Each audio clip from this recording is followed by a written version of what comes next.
if they're about to launch, they've never had a show before in their life, and they're thinking, they're scared, they want to know what to do. Some stuff's holding them back. What would the best advice you have for that person who's not even launched their show yet? You got to get over imposter syndrome.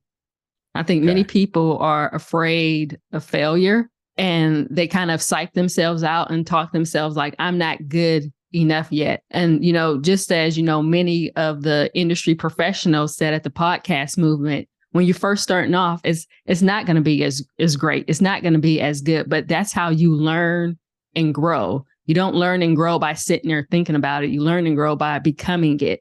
And so I would advise just to get started, but really focus in on your why. Far too often I see many people jumping into podcasting because it's popular, but then they don't necessarily see the instant success, and they don't necessarily know where to take their show from the first couple episodes. And then they get into something called pod fade, where they never make it past 7 episodes. So you really have to focus in, what is my why? Am I talking about this just because it's popular, or am I talking about it just because I'm passionate and I know this is my why and I know this is my purpose and I should be talking about this?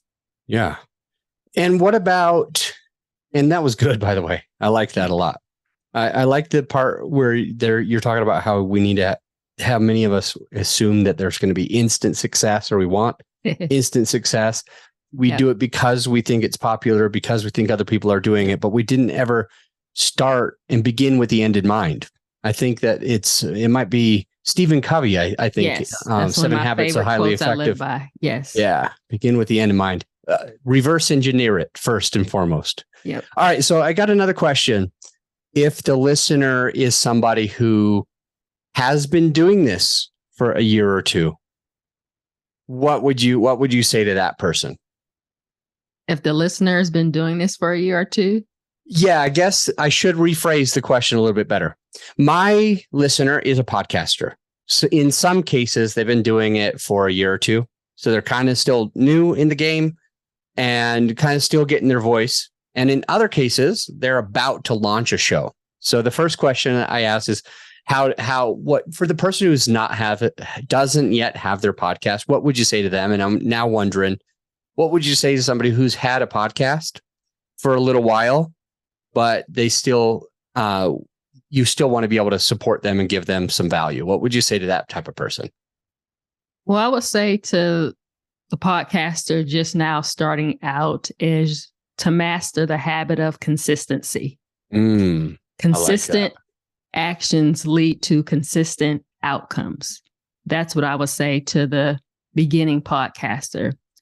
For those podcasters who have still been doing this for about a year or two, I would say continue to commit to the process. Success does not come without the process. And although you may not see the results right now, really what I've learned and what was really re-emphasized at the podcast movement was that this is the long game. You have to be in it for the long game. And just to really, again, focus on not the right now. I think of what has kept me going on the days that I felt like, is anybody listening? Am I creating value? I think about my legacy and what I want my legacy to be. So think about the bigger picture here. There will be one day that somebody may discover your podcast and that you will help them in ways that you never would imagine. But if you don't continue, then that person who may need you or need your help and need your wisdom, they may never get it because you've decided that I don't see the results today, so therefore I'm not continuing tomorrow.